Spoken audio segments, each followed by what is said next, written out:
Thank you, Sam. What a beautiful story. And a beautiful love for your wife. Testament to marriage for all of us. Our next speaker is Dave Harvey. He has, his story is about least of my brethren, and we came across, a lot of us had talked about it, and he has a great Facebook page. So when he's done with this, hopefully you guys can all request a friend request for Dave on his Facebook page, Least of My Brethren. But welcome, please, to Dave Harvey.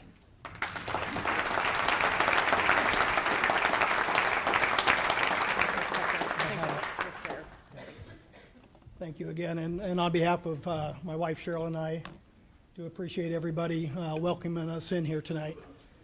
Sam, I will tell you that's an amazing story. It's going to be awful hard to follow. I applaud your strength and your faith. So, those of you that know anything about Revelations 3:20, talks of Jesus knocking at the door to our hearts, awaiting for the least whispered invitation to enter. Tonight's story for me is going to be about how God's plan for me has unfolded over the years, each time that I trusted enough to allow that door to be opened. And the way I'm going to start here is about 18 years ago, my oldest son Brandon, sitting in the back here, was going through CCD confirmation, and one of the requirements, as everybody knows, is to do some service hours. And as not only his parent but his confirmation teacher, I was not going to allow him to get by with some superficial service hours. So we decided that this was going to be a meaningful event. And I signed him up for Winter Night Watch. So Salvation's Army Winter Night Watch about 18 years ago. Brandon and I went out on the streets and we served our first meals and handed out coats and blankets. And my hope is that this was going to have a lasting impact on Brandon, and the reality is it hit me instead. I had never had a close personal touch with the poor and the homeless as I did that night. So I stayed with it, and while he went through confirmation, I continued to do this every week, sometimes twice a week, throughout every winter for the last 17 years. And during one night, a young lady named Kelly approached the truck and asked for a blanket. And I had to tell her that I'm sorry, we're all out of blankets, but I can get her the hot meal. And she took the meal and went off to the side and began crying. And I knew something was wrong, so I pulled her aside and asked if there's anything I could help her with. To which she replied, her boyfriend had just, he's a roofer and he's out of work, and they thought they'd get by through the winter on her salary, but after Christmas time, the hours were cut back. They missed one payment on their rent and were evicted. They took their last $30, went to Goodwill, bought a tent, and were sleeping along the river in January. And she told me the ground was pretty cold. So I told her, I said, I know you don't know me, but trust me when I tell you this. As soon as I'm done with this truck and I take it back, I'll be down here tonight and I'll bring you some things.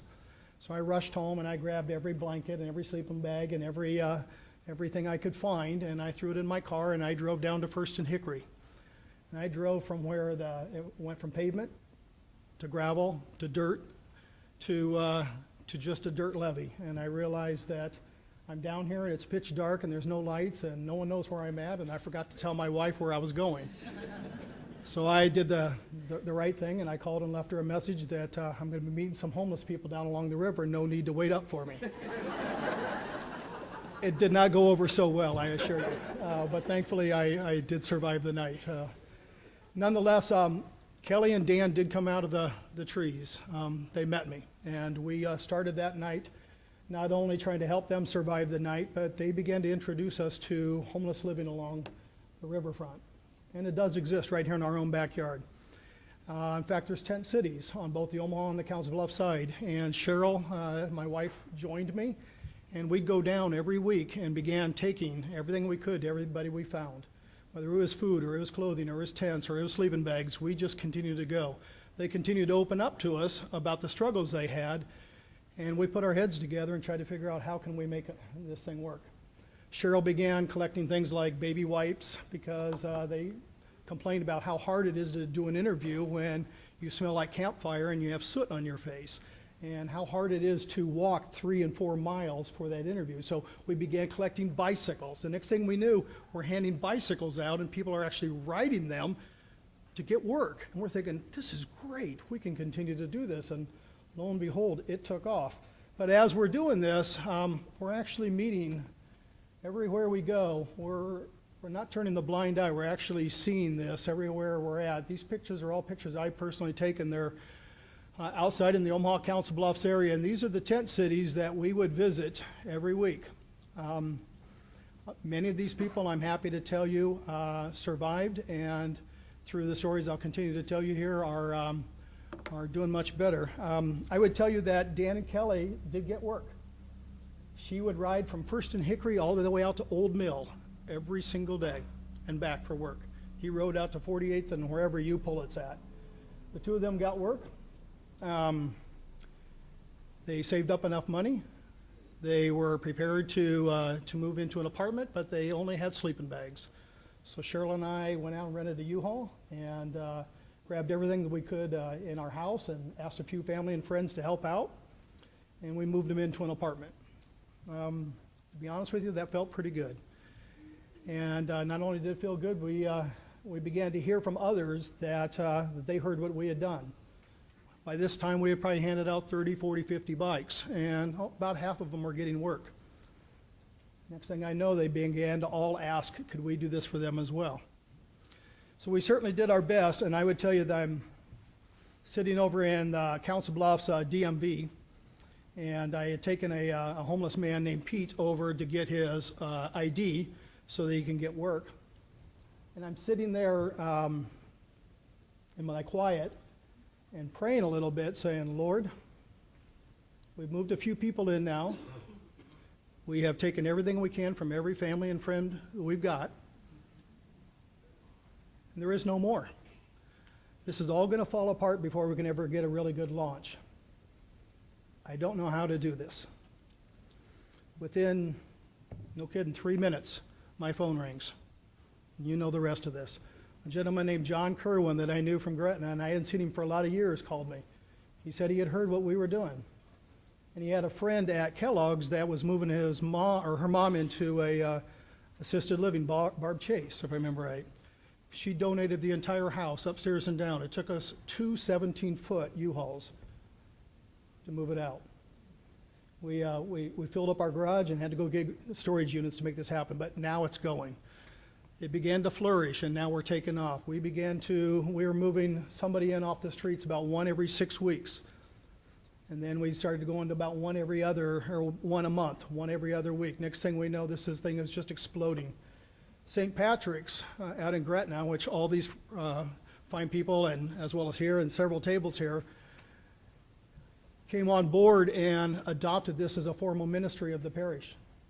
Father Mike Gruey at the time really got in behind and helped make the big push for us. As a result, we are now 3,300 members in our Facebook group here in the Omaha area. This weekend we'll be moving our 635th person in off the streets. And these are the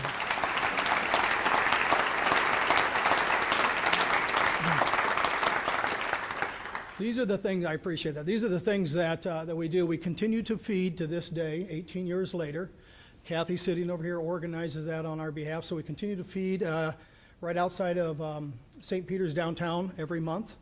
Cold, winter, rain, it doesn't matter, we're out there. We continue to clothe. We provide bicycles, as you can see. The bicycles are an important piece because the adult bicycles are transportation. With transportation is a job. With job is income, and with income, we can get you into a place. So make no mistake, we don't provide the money, we provide the means to try to get them there. You know, we want them to be able to do this themselves. And the last thing we do, of course, is we try to transition them into a home. What you see here is a tent that I actually helped a gentleman named Mark with, and we actually began to move him in. So these are live pictures of us moving someone in. They're usually studio apartments, but it's been a tremendous thing.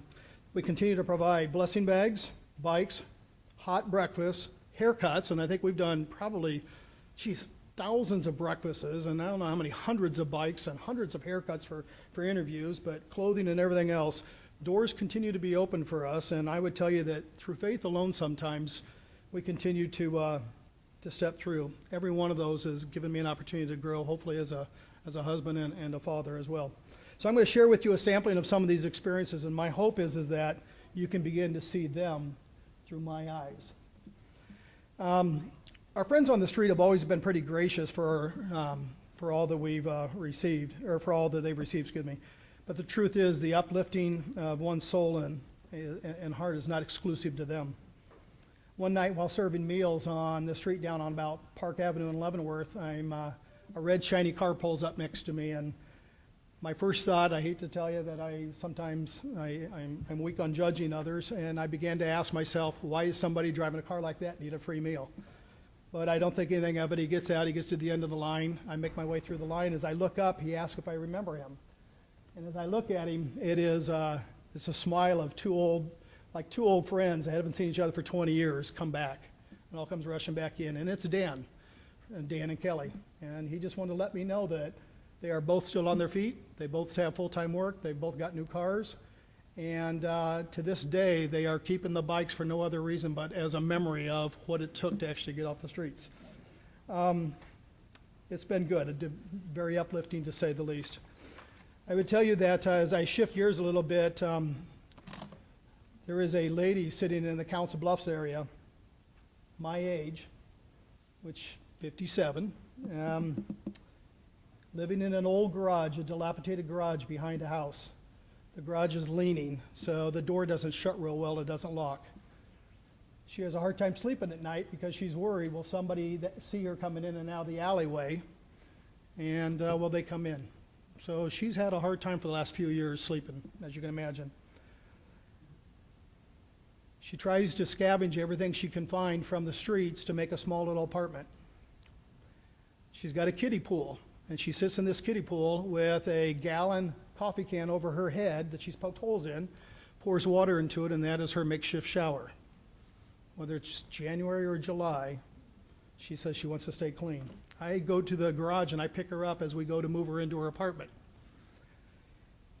And it's a small little studio apartment that doesn't fit very much, which is good because my truck, I can only get a little bit in for the first stop. So we get the bed put together and just a whole bunch of boxes, and I ask her, can you work on putting these away tonight? And I will be back in the morning with the next load, and we'll get the rest of you set up. So imagine my surprise when I come back in the next morning, and I knock, and there's no answer. And I continue to knock, and she stumbles to the door, and I realize I've just woken her up. And I go in, and I see all the boxes, and I look at her, and being a little ornery, I ask her if she is waiting for a man's touch to come in and organize her kitchen. And to which she replied to me that when I left, she sat back on that bed and fell back and did not wake up 12 hours later until I knocked. It was the first time she had slept through the night in 5 years. These are the times that I just close my eyes and I have to give thanks. I have to give thanks for the blessings the things that are so doggone easy that we take for granted. The safety of a locked door, the ability to have a private shower, the ability to put your head down on a pillow and go to sleep at night and not fear that somebody's going to do something as you're sleeping. My third story I'd like to share with you is last winter while I was working the street outreach group, we're walking the warehouses just down from TD Ameritrade Park. It's an abandoned warehouse, if you know, back on there about North 11th or so. Windows are knocked out. And we had heard that there were some people staying back in there. So we went back into the warehouse, and there was a couple living in the warehouse, middle of the winter time. And they were huddled up in the corner in a blanket. And as we began to talk with them, we learned that not on drugs, not drinking, just lost their work. Paycheck, or just one paycheck away from being out on the streets, and sure enough, they made it on the streets. They had to give their kids up. They lost their kids because, as you may not know, if you're out on the streets, the state's pretty protective of those kids. If they're vulnerable, they'll take the kids. Not because they're being mean, but because they're trying to watch out for the kids. So as the parents are there, they're trying to get back on their feet, trying to figure some things out. I promise them I'll come back down the next day with a bed and a couple of chairs and a heating blanket, and we'll run an extension cord to the building next door, and And if you'd like, I can get you some bikes. And I began talking to them about work, and their first thought was, we can now go see our kids. I thought, well, that was pretty nice. That was pretty special. Lo and behold, this past weekend, I had a chance to move all of them back together again. So the kids were reunited. They came back together. They've got work. I took them a Christmas tree over my lunch hour today. And I will tell you that he looks at me and he says, you know, having a bathroom is really nice. Having a home is nice. But nothing matters as much as having the kids back. And I will tell you, coming from a broken family myself, where my parents were divorced before I was 2, to have a father want his kids that much, I would have moved mountains to make that thing happen for him. You know. My last piece here is a number of years ago, I ran into a man living outside over in Council Bluffs. He was born in the same hospital in Swickley, Pennsylvania that I was. And we became instant friends. I began calling on him every week, taking all kinds of blessing bags and things over to him. He was probably the most generous guy in a camp that I would ever know. If anybody was walking down a railroad track, he would call them over, serve up half of his meal, let them have it. He always asked me to give him an extra sleeping bag or an extra tent in case somebody was coming by and never needed it. At one time, there was 8 to 10 people in his camp at any one time, and these people would like come and go, but he always made it happen for them. He had a reputation on the streets in Council Bluffs as kind of he's a Marine, an ex-fighter, just one of these guys that nobody messes with, so people kind of came into his camp because they needed him to kind of take care of them. Lo and behold, this was, 4 or 5 years ago, and I'm sitting at home. I'm looking out the window, and there's 8 to 10 inches of snow on the ground.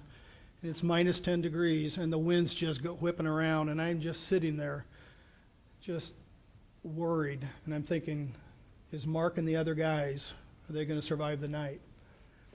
And I just couldn't take it anymore. In fact, lo and behold, and I don't know where Mary Paskovic's at, but her husband, Greg, gave me a kerosene heater earlier that week. So I went and grabbed that heater, and I grabbed a couple of bricks, and I go driving over to Council Bluffs about 9 o'clock at night. And I walked that 150 yards back in, into the woods to find these guys. And I'm calling them out, and there's no answer. And my heart just drops, and I'm just sick to my stomach thinking something's happened here. And I get close enough to the tent, I start banging on the tent, and finally somebody yells back. You know, it's that sigh of relief that they're okay. So we put the bricks up, and just so that the heater doesn't melt the tent, get the thing going. 4 guys are huddled in this tent around this heater. I left that tent that night and started driving back. I just want to make sure they're going to be okay. I promise I'll bring them a gallon of kerosene every week. I make it out to the railroad tracks, and I start walking, and I catch a glimpse of somebody standing over in the corner of the tree line. And it's Mark, and I yell over and ask him, is everything okay? Have I forgotten something? To which he replied, and as cold as it is out there, I just wanted to make sure no one was going to jack with you. I got into my car that night, a little teary-eyed myself, thinking, I'm doing all I can to come over here and take care of them. Here's a homeless man that wants to do everything he can to make sure nothing happens to me. And Mark and I continue to see each other to this day. So we've stayed friends. He's in an apartment. I take him out every Veterans Day for lunch. And you wouldn't believe it by looking at a homeless man that this guy could be as he is today. But stereotypes sometimes are indeed inaccurate. So through these short snippets, I hope you've seen the real inspiration. For me, is not the work that our ministry does at all, but it's the impact it has on our lives and the people we've become. Because it has never been about getting a hug from someone. It's never been about getting in the news or getting a pat on the back or a letter of appreciation.